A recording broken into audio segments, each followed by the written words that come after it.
y evitar una oposición gratuita a que te honren. Dicho por el príncipe Shotoku, que se convirtió en el regente del año 593 después de Cristo y entregó la ley imperial y la constitución a los 17 artículos del año 604. Claro. En el año 10.000 a.C., la cultura Jomón empieza a producir cerámica, como dijimos al principio de nuestro programa. En el año 400 a.C.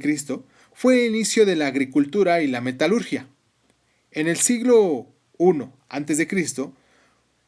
fue el envío de tributos a China. Empezaron esas dádivas, esos impuestos que se empezaron a dar a China. En el año 400 después de Cristo, Japón se empieza a unificar bajo la dinastía de Yamamoto. En el siglo IV después de Cristo fue la llegada del budismo. En el año 604 después de Cristo, la Constitución de los 17 artículos señalan los deberes y las virtudes que deben tener los funcionarios bajo un emperador omnipotente. Del año 710 al 784 fue la capital imperial en Nara. En el año 794 la capital se traslada a Kioto. En el siglo X el poder pasa al emperador de la familia Fujiwara. En los inicios del siglo XII empezaron las guerras civiles.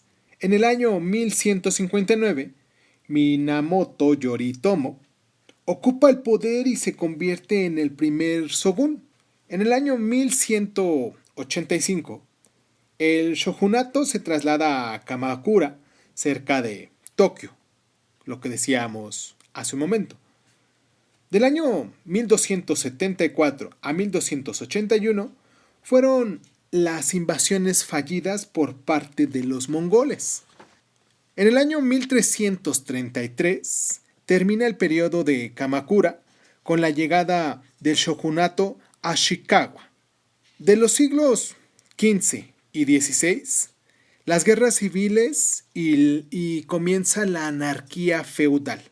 En el año 1549 fue la llegada del primer misionero cristiano, el jesuita Francisco Javier. En el año 1585, después de reunificar Japón, Yokotomi Hideyoshi, se convierte en un regente. En el año 1600, Yokugawara Ieyasu establece el shogunato Tokugawa en Edo, lo que antes era Tokio. En el año 1635 fue promulgado un edicto donde prohibieron todo contacto con los extranjeros. En el año 1853, una flota de Estados Unidos termina con el aislamiento japonés. Del año 1868 al 69 fue el derrocamiento del último shogun. El poder vuelve al emperador Meiji. Del año 1894 al 95 fue la primera guerra chino-japonesa. En el año 1902 Japón se alía con Gran Bretaña y en el año 1904 al 5 fue la guerra ruso-japonesa. En el año 1914 Japón le declara la guerra a Alemania y en el año, ya para terminar, en el año 1919 Japón consigue mandatos sobre las antiguas colonias alemanas en el Pacífico, en las Islas Marianas, Carolinas y Marshall.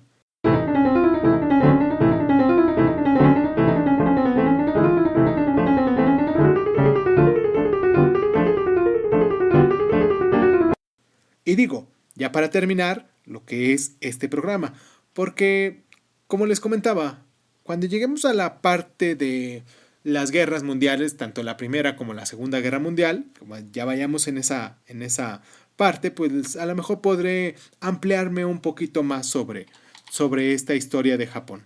Por lo mientras, espero que hayamos aprendido un poquito más. La verdad, es un país fascinante que Pues en, en, en cuanto se tenga la oportunidad, les recomiendo mucho que se den una vuelta, que coman allá, que se pasen unos días, que al menos estén una semana para aprender un poquito sobre la cultura japonesa, porque es exquisita, exquisita en todos los sentidos, tanto por sus costumbres, como su cultura, como su alimentación, o sea, en todos los sentidos vale la pena mucho darse una vuelta por allá, por Japón, o al menos que se echen un clavado al internet, ahí en Google, para que puedan revisar todas las cosas que pudiesen haber o ver videos de Japón para que ya estén un poquito preparados para cuando vayan a Japón. Sobre todo un abrazo a toda la gente que nos escucha allá en Japón. Realmente sé que son unos cuantos, quizás hasta familiares pudiesen ser los que nos están escuchando. Y pues un abrazo constante a todas las demás personas que se toman el tiempo para estar con nosotros. Recuerden que nos pueden escuchar en Spotify también, en Patreon, en Google Podcast, en Apple Podcast, en Anchor, en TuneIn. Y sobre todo me gustaría y me ayudaría mucho, siendo honestos, me ayudaría mucho que pudieran compartir estos audios que están ustedes teniendo en sus diferentes plataformas personales. Según la plataforma donde nos estén escuchando, todos tienen formas de poder compartirlo en sus plataformas. Y pues nada, un abrazo muy grande de verdad a toda la gente que nos escucha, un abrazo muy caluroso. Nos escuchamos la próxima semana, que tenemos programado el tema de los incas y los aztecas. Quise hacer una pequeña línea del tiempo como liga, por decirlo de algún modo, entre lo que es el tema de hoy, que es Japón, el imperio insular, y pues el país donde vivo actualmente, ¿no? Las costumbres, las tradiciones de mi país, que son de los aztecas. Y también vamos a hablar un poquito sobre los incas. Pero bueno, no me quiero adelantar tanto. Les mando un abrazo muy fuerte, muy caluroso a toda la gente que nos escucha. A la gente que pudiese ser su cumpleaños el día de hoy. Este mes de septiembre terminamos con el festejo de aquí de Morelia, que es la ciudad donde yo vivo. Y pues les hacen fiesta porque es el día de Morelia, por decirlo de algún modo, y pues aquí hay fiesta y en las noches presiento que por esto de la pandemia pues no va a haber en esta ocasión, pero pues eso me hizo recordar que muchísima gente que nos escucha también nos escucha el día de su cumpleaños o próximamente su cumpleaños y que nos piden felicitaciones y pues por parte del equipo de Crónicas Lunares y yo siendo Irving Sun pues les agradezco mucho el tiempo que se toman para podernos descargar, escuchar, estar aquí con nosotros. Pero sobre todo les mando un abrazo muy afectivo, muy caluroso. Espero que tengan un muy buen día según sea el horario en el que hayan tenido o que me estén escuchando. Y pues nada, muchísimas gracias y nos escuchamos mañana con nuestro programa de Historia del Arte de Veneris Dice. Muchísimas gracias por estar.